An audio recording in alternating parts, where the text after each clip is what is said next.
குடியரசு துணைத் தலைவர் தேர்தலில் 452 வாக்குகள் பெற்று தமிழ்நாட்டைச் சேர்ந்த சிபி ராதாகிருஷ்ணன் வெற்றி. நாட்டின் 15வது குடியரசு துணைத் தலைவராக நாளை மறுநாள் பதவியேற்கிறார்.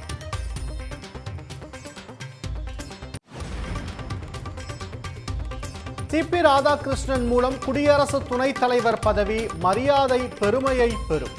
ஜூலையில் பதவி விலகிய பின்னர் முதன்முறையாக பொது அறிக்கை வெளியிட்டுள்ள ஜெகதீப் தன்கர்.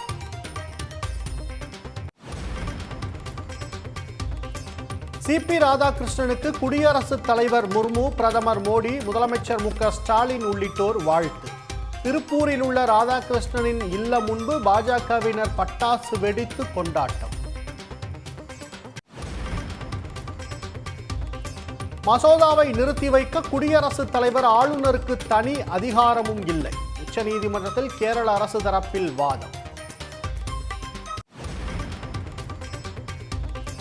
செப்டம்பர் 20ஆம் தேதி மாவட்டம் வாரியாக ஓரணியில் தமிழ்நாடு பொதுக்கூட்டங்கள் நடத்த முதலமைச்சர் மு.க. ஸ்டாலின் உத்தரவு. தேர்தல் நாள் வரை ஓய்வின்றி உழைக்கவும் நிர்வாகிகளுக்கு அறிவுறுத்தல்.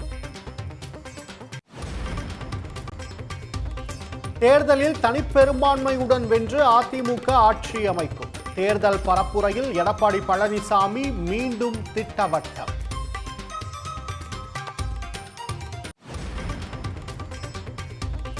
எடப்பாடி பழனிசாமியை முதலமைச்சர் வேட்பாளரிலிருந்து மாற்றினால் கூட்டணியில் மீண்டும் இணைய தயார். பாஜக தலைமைக்கு அமமுக பொதுச் செயலாளர் டிடிவி தினகரன் நிபந்தனை. முதலமைச்சர் வேட்பாளரை எங்களுக்கு துரோகம் இழைத்த ஒருவரை ஏற்றுக்கொள்வதில் எப்படி முடியும்? நீங்கள் ஏற்றுக்குவீங்களா? யாராவது ஏற்றுக்குவாங்களா? எங்கள் தொண்டர்கள் ஏற்றுக்குவாங்களா? அதனால் வேட்பாளரை மாற்றிவிட்டால் வேறு யாரை வேண்டுமானாலும் வேட்பாளராக அறிவித்தால் அதை ஏற்றுக்கொள்வோம். உறுதியாக நாங்கள் கூட்டணிக்கு மீண்டும் வருவோம்.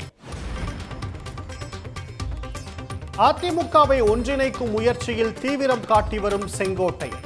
கோபிச்செட்டிப்பாளையம் இல்லத்தில் அமமுக நிர்வாகிகள் நேரில் சந்தித்து ஆலோசனை.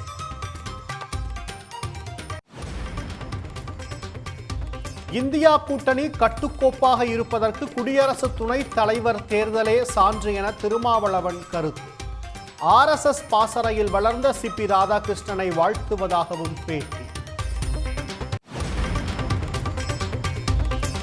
சென்னையில் வேளச்சேரி, மேற்கு மாம்பலம் உள்ளிட்ட 5 இடங்களில் அமலாக்கத்துறை ரெய்ட். தொழிலதிபர் பிஷ்னோய், மருத்துவர் ஒருவர் உட்பட முக்கிய நபர்களின் வீடுகளில் சோதனை. கொடைக்கானலில் கனமழையால் 1 முதல் 5ஆம் வகுப்பு வரை பள்ளிகளுக்கு விடுமுறை. 6 முதல் 12ஆம் வகுப்புகளுக்கு காலாண்டு தேர்வு நடப்பதால் தலைமை ஆசிரியர்கள் முடிவெடுக்க மாவட்ட ஆட்சியர் உத்தரவு.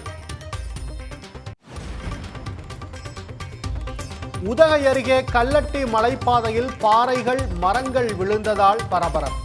பொதுமக்களே மரங்களை அகற்றியதால் மீண்டும் தொடங்கிய போக்குவரத்து. கோவை மாநகரின் பல்வேறு பகுதிகளில் காலை முதல் மிதமான மழை. பணிக்கு செல்பவர்கள், பள்ளி கல்லூரி மாணவர்கள் அவதி.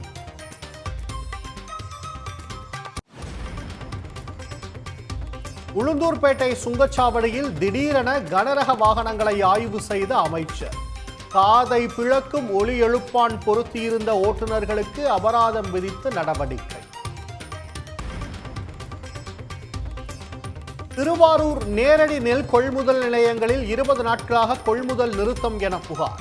15,000 நெல் மூட்டைகள் வீணாகும் நிலையில் உள்ளதாக விவசாயிகள் வேதனை.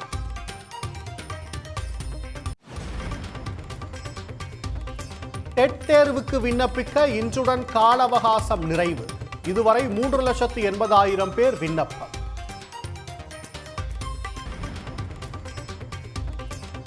கர்நாடகாவில் ஊருக்குள் வரும் புலியை பிடிக்காததற்கு எதிர்ப்பு.